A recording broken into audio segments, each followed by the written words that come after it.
Eu aqui mais uma vez. Antes eu queria agradecer o irmão Samuel aí, né, que veio hoje louvar o Senhor com a gente. Grande amigo aí que eu encontrei na vida aí. Eu estava falando com você ontem aqui, Samuel. Ele se declara todos os dias aqui com o Samuel. Eu reconheço, porque depois que eu conheci o irmão Samuel,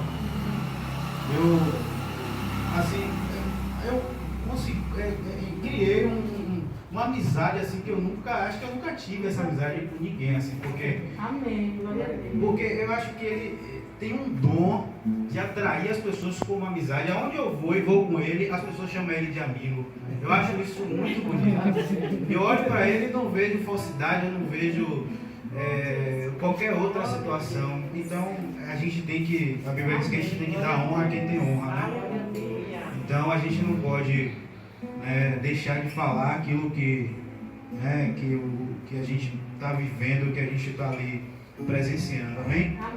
Amém. Eu queria fazer uma pergunta dos irmãos aí assíduos daqui. Quem é que canta melhor? O rapaz que cantou aqui ou aquele que fica com violão aqui toda noite aqui? Toda sexta-feira? A gente vai responder depois. Depois. Rapaz, Nos próximos o povo falso funcionário. Rapaz, brincadeira. Eu não esperava isso não. Quer pensar um pouquinho? Soa que só ele. Se escondia ali e aproveitou a oportunidade, né? Amém. Eu queria que os irmãos abrissem a Bíblia em 1 Crônicas 21. Aqui, ó.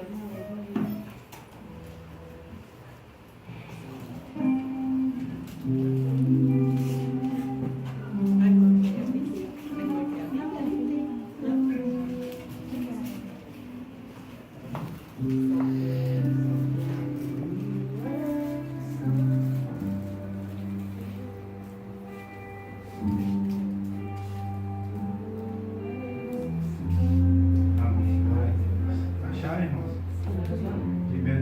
1 Crônicas 21.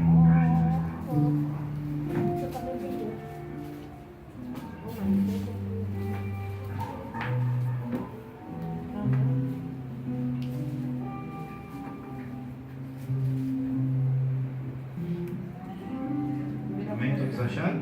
Sim. Que diz assim, o título da minha diz assim, o levantamento do censo.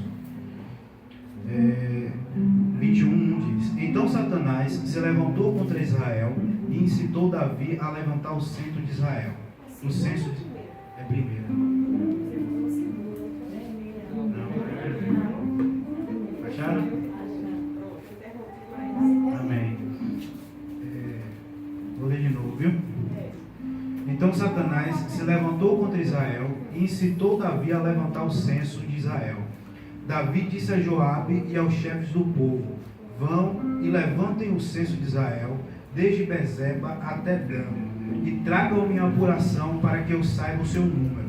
Então Joabe disse, que o Senhor, seu Deus, multiplique este povo 100 vezes mais. No entanto, meu rei e Senhor, não são todos eles servos de meu Senhor? Por que meu Senhor requer isso? Por que trazer assim culpa sobre Israel? Porém a palavra do rei prevaleceu contra Joabe. Então Joabe saiu e percorreu todo Israel. Depois voltou para Jerusalém. Joabe apresentou a Davi o resultado do recenseamento do povo. Havia em Israel 1.100.000 homens que puxavam da espada. E em Judá eram 470.000 homens que puxavam da espada. Porém, os de Levi e Benjamim não foram contados entre eles, porque a ordem do rei foi abominável a Joabe. O 7 diz assim, tem um título a minha, diz assim, Davi escolhe o castigo. Tudo isto desagradou a Deus, e por isso ele castigou Israel. Então Davi se dirigiu a Deus, dizendo, cometi um grande pecado ao fazer tal coisa, mas agora peço-te que perdoes a iniquidade do teu servo, porque fiz uma grande loucura. Então o Senhor falou a Gade, o vidente de Davi, dizendo, vá e diga a Davi, assim diz o Senhor, eu lhes ofereço 3 opções, escolha uma delas, para que eu a execute contra você. Gade foi falar com Davi e lhe disse: assim diz o Senhor, escolha o que você quer, ou 3 anos de fome, ou que por 3 meses você seja consumido diante dos seus adversários, sendo alcançado pela espada dos seus inimigos, ou que por 3 dias a espada do Senhor, isto é, a peste na terra e o anjo do Senhor, causem destruição em todos os territórios de Israel. Diga agora que resposta devo dar ao que me enviou. Então Davi disse a Gade: estou muito angustiado, porém é preferível que eu caia nas mãos do Senhor, porque muitas são as suas misericórdias. Não quero cair nas mãos dos homens. Então o Senhor enviou a peste a Israel, e morreram 70.000 homens do povo de Israel. Deus enviou um anjo a Jerusalém para a destruir. Quando estava por destruí-la, o Senhor olhou, mudou de ideia enquanto a este mal, e disse ao anjo destruidor: basta, retire a sua mão. O anjo do Senhor estava junto à era de Ornã e o Jebuseu. Davi ergueu os olhos e viu o anjo do Senhor que estava entre a terra e o céu, com a espada desembainhada na mão, estendida contra Jerusalém.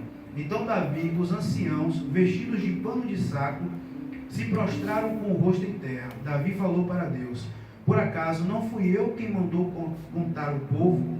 Eu é que pequei e fiz esse mal. Mas estas ovelhas o que fizeram? Ah, Senhor, meu Deus, que a tua mão seja contra mim e contra a casa de meu pai, mas não contra o teu povo para castigá-lo. Eu vou ler só esse restante aqui, a partir do 18, só para completar. Na verdade, eu vou ler aqui vou pedir aos irmãos que pulem para o 28, que diz assim: o lugar do tempo. Naquele tempo, ao ver que o Senhor lhe havia respondido na eira de Ornã, o Jebuseu, Davi ofereceu sacrifícios ali, porque naquele tempo o tabernáculo do Senhor, que Moisés havia feito no deserto, e o altar do holocausto estavam no lugar alto de Gibeão. Davi não podia ir até lá para consultar a Deus, porque estava com medo da espada do anjo do Senhor. Amém? Amém. Irmãos, quando eu li essa palavra, quando eu fui meditar essa palavra durante a semana, eu estava meditando, já li até aqui outras vezes, enquanto a gente estava aqui reunidos, eu fiquei pensando sobre 2 situações. A primeira situação em que me fez pensar muito, que me fez ficar um pouco sem entender o que realmente tinha acontecido ali naquele dia, nessa ocasião aqui na palavra de Deus. Uma foi porque Deus se irou tanto com Davi, por Davi ter apenas contado os homens que havia ali à sua disposição para lutar com ele com espada. E aí eu fiquei pensando, Davi se deixou incitar. A Bíblia diz aqui que Davi se deixou incitar por Satanás, simplesmente, e mandou que outro fosse lá e fizesse o serviço que ele ia fazer. Aí eu fiquei pensando: Deus, mas por que o Senhor se levantou tanto contra Davi?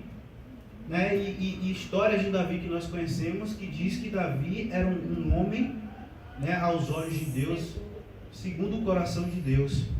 Então, eu fiquei me perguntando por que enviar tamanha destruição sobre o povo de Israel e sobre Davi naquele dia, por uma simples incitação, por ouvir algo tão insignificante. Para mim foi ao princípio foi algo insignificante, porque quem de nós, em algumas situações, não deixamos levar por alguma atitude tão simples, E aí eu fui me colocar na situação, fui levar a situação para a minha vida e pensei assim: Davi contou porque ele estava confiando em números, Davi deixou de confiar em Deus e passou a confiar em números no momento em que Davi fez isso.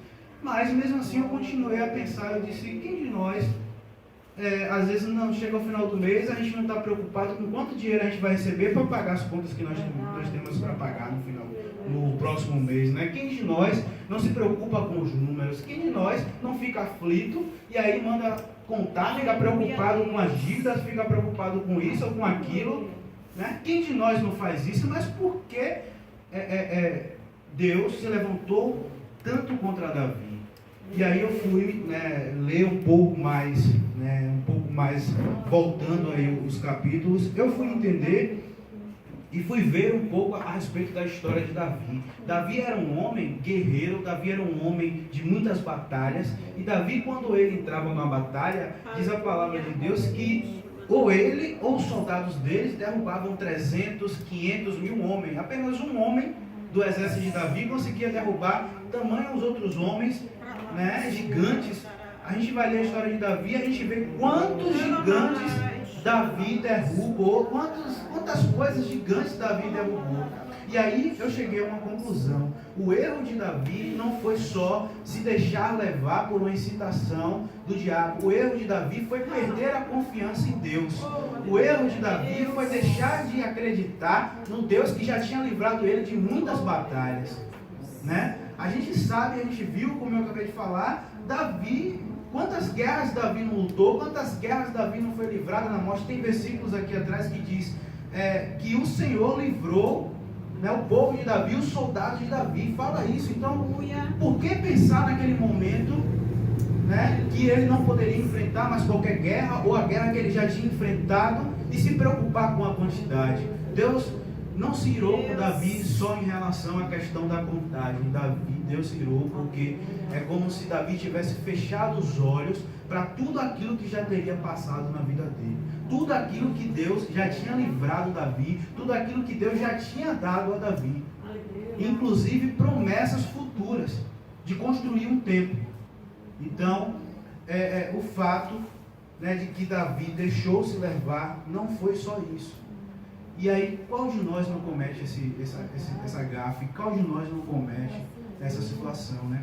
E eu fiquei pensando, eu contei aqui, quando a gente fez uma campanha aqui para os irmãos que não estavam aqui, de pedidos de oração, né? E aí, eu contei num dia da distribuição, um dia que a gente estava fazendo aqui, não lembro se foi no primeiro ou no segundo dia, eu contei uma vitória aos irmãos. Eu contei e disse aos irmãos que eu tinha, vou contar de novo só para os irmãos que não estavam. Eu sei que já é testemunho, mas eu só falo que eu conto muito testemunho, mas é isso mesmo. Então, assim, vou contar só para edificar os que não estavam aqui. Eu tinha uma certa dívida que me atormentava por anos. Aí os irmãos vão entender onde eu quero chegar. Eu tinha uma dívida que me carregava por anos, tirava meu sono por anos. E acho que uma semana antes, uns 15 dias antes, eu fiz uma campanha com Jesus, com Deus, e disse: Deus, essa semana inteira eu vou orar, vou jejuar por essa dívida, eu não quero mais essa dívida na minha vida. Vou lutar por essa dívida agora. Eu não tenho nada, mas eu vou lutar. A dívida que eu tinha era de 34 mil reais no banco. E aí, não tinha nada. Quando foi no domingo de noite, eu abri o jejum, e aí a gente jejuar durante toda a semana. Quando eu cheguei no escritório de manhã, na segunda-feira de manhã, o banco me ligou. Aí o banco disse: Jorge, aquela dívida. Aí me fez lembrar, eu disse: é Deus aí falando, né? Deus já entrando com providência. Aí eu comecei a crer, né? Eu disse: Deus aí está no controle aí. Aí, olha, Jorge, nós estamos ligando para você pagar a dívida. Eu sei que eu tenho que pagar, mas e aí? 16 mil, metade do valor. Eu falei: rapaz, eu não tenho esse dinheiro não. Você tem quanto? Você consegue quanto até sexta-feira? Eu falei: rapaz, eu nem sei, porque se eu for dizer agora que eu tenho qualquer dinheiro aqui para lhe pagar, não tenho. Mas diga aí quanto é que eu tenho que pagar. Jesus. O banco me disse 10 mil. Você consegue 10 mil até sexta-feira? Eu disse: rapaz. E aí na hora me veio tanta coisa na mente. O diabo começou a incitar, mas 10 mil é muito. Como é que você vai conseguir 10 mil em uma semana? E aí já veio a situação, o inimigo começou a lançar, e a dúvida começa a vir no coração. E aí depois eu lembrei de tudo que Deus tinha feito, de tudo aquilo que Deus já tinha feito comigo. Assim, parece que foi algo sobrenatural que veio na minha mente na hora assim. E me trouxe à mente tudo que Deus já tinha feito comigo durante pouco tempo assim, inclusive a situação dessa pandemia aí, a situação de que nós passamos no hospital com Tamires, e que Deus foi fiel comigo no pouco, né? Porque Ele não seria nesse tamanho. E aí eu disse: é para conseguir? Eu vou conseguir. Fui atrás. E as coisas começaram a vir.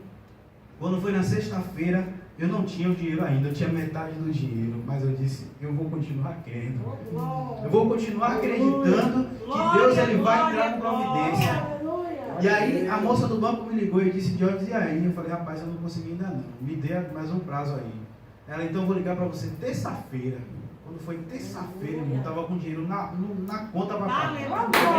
Então assim, é coisa que Deus faz na nossa vida, né? E que a gente precisa apenas confiar, olhar para trás e dizer, não, o Deus que eu sirvo é aquele que já fez tudo aquilo lá comigo. É aquilo que já trouxe, é aquilo que já veio comigo até aqui. Se hoje o crente tem ditado que diz, até aqui me ajudou o Senhor, né? Palavra que está na Bíblia, eu vejo isso muito na boca dos crentes aí. Então por que não falar, ao invés só de falar, não fazer isso também? Dizer, até aqui o Senhor me ajudou, olhar para trás e ver tudo aquilo que Deus já fez, tudo aquilo, mas eu nunca tive um milagre. Mas só em você acordar de manhã, olhar para o céu, olhar e viver, já é um milagre na sua vida. Isso já é motivo para você crer nos próximos passos, já é motivo para você crer nos próximos dias, daquilo que você ainda vai viver, das promessas que Deus já lhe fez, né? Então assim, foi algo sobrenatural na minha vida, é um testemunho que eu gosto de contar, né? Só para que os irmãos entendam a questão da confiança. Eu poderia simplesmente, Samuel, ter desligado o telefone e ter dito, não, eu vou esperar o dinheiro chegar primeiro para depois eu ligar para o banco para pagar, mas não, eu confiei, né? Eu enxerguei tudo aquilo que Deus já tinha feito comigo, né? E a respeito, eu queria comentar também a respeito com os irmãos, a respeito da incitação, né? Todos os dias o diabo ele vive para tragar as nossas vidas, colocar a gente em laços, colocar a gente em situações totalmente adversas, totalmente que vai nos destruir, que vai, como aconteceu aqui na vida de Davi.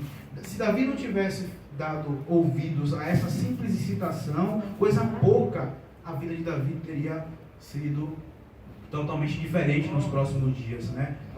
Então, assim, essa semana também aconteceu uma situação de que eu estava com outra situação, assim, meio aflito com outra coisa, e aí quando foi no sábado, no domingo, eu acho, eu disse a Tamires, amanhã a gente vai em tal lugar fazer isso.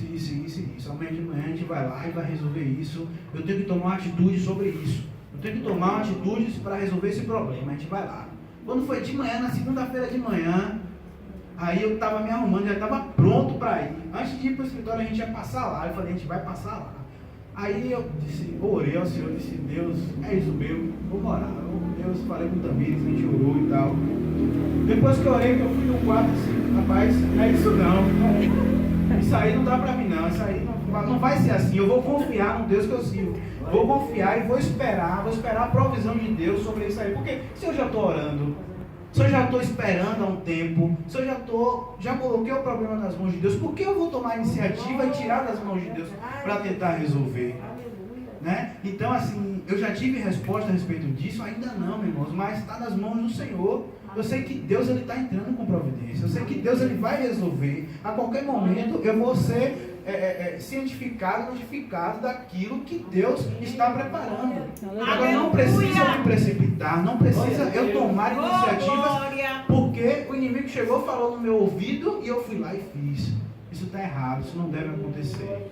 Amém, irmãos? Aleluia, meu Deus. Uma outra situação que me fez pensar muito sobre esse capítulo aqui da Bíblia, né, que fala de Davi. Davi, como eu disse, Davi foi guerreiro. Davi, ele lutou muitas guerras. Davi enfrentou muitas batalhas, muitos gigantes, e derrubou muitos gigantes. E essa questão de que, como eu falei, de que mas por que Deus se levantou tanto contra Davi a ponto de matar homens inocentes? Porque aqui foi ceifada a vida de muitos homens inocentes. E é tanto que Davi chega e diz para o Senhor, quando ele vê o anjo do Senhor, ele diz, Deus, por que não fazer contra mim, ao invés desse povo que nada fez? Né? Então, assim, eu fiquei me perguntando isso, mas por que Davi... Certo que Deus deu 3 opções a ele. Deus deu 3 opções, mas nenhuma dessas 3 opções afetava Davi tão somente diretamente. Nenhuma dessas 3 opções E atingir só Davi, atingia todo um povo. Era porque Davi era rei, era somente rei? Não tão somente isso, irmãos. O que eu entendi aqui é que Deus estava por fazer uma modificação de forma ímpar na vida de Davi. Davi estava aqui para ser totalmente transformado. A partir desse fato aqui, Davi foi totalmente transformado. Davi foi um outro homem. Davi, a Bíblia fala que Davi era um homem guerreiro, como eu disse, e que tirava a vida de mulheres e homens inocentes, de crianças. Davi tirava a vida de crianças inocentes. Então, a partir disso aqui, né, Deus atingiu a vida de Davi. Deus mostrou a ele quem ele era. É tanto que Davi viu um anjo, Deus enviou um anjo com a espada desembanhada de fogo. E na Bíblia fala que Davi, aonde chegava, a fama de Davi era tamanha que já tinha medo da espada dele. O que Davi estava vendo ali naquele anjo? Davi estava vendo a imagem dele. Davi estava se vendo ali, o homem que ele foi por toda a vida, o homem que ele destruiu, que ele fez isso e fez aquilo. O anjo do Senhor representava Davi para ele ali. Eu acredito que fosse como um espelho de como se ele estivesse se vendo ali naquela situação. O homem que ele se tornou, o homem que ele era, de tirar vidas de tantas pessoas. E Deus tinha dado uma promessa a Davi de que Davi construiria um templo. Davi não poderia construir o templo da mesma forma. Um homem sanguinário, um homem destruidor, um homem, né, que embora Deus tivesse um carinho enorme por ele, mas ele não poderia seguir da mesma forma.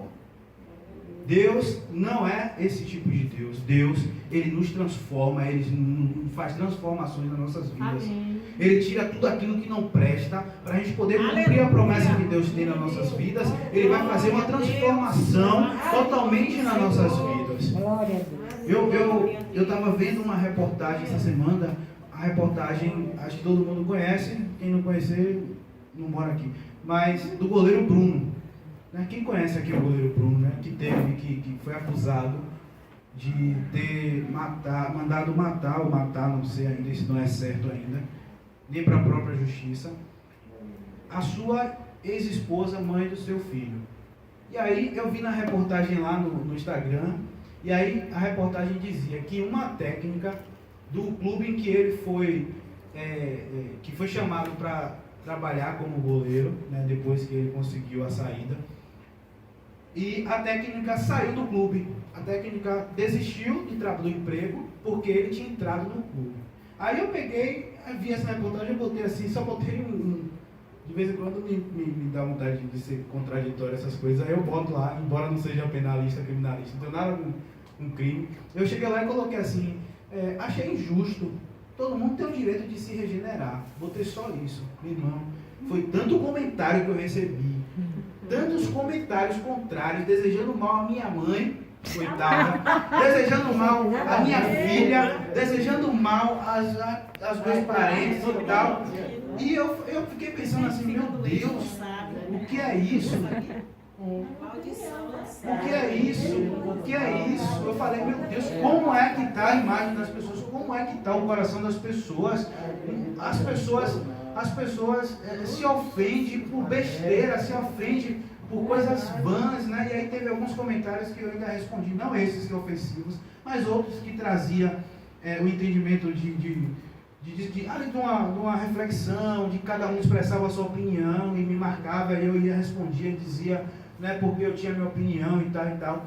E alguns eu ainda respondi. Aí eu fui parar para pensar, né, depois que eu li essa palavra aqui, qual a diferença, meus irmãos, de Davi para esse goleiro? Nenhuma.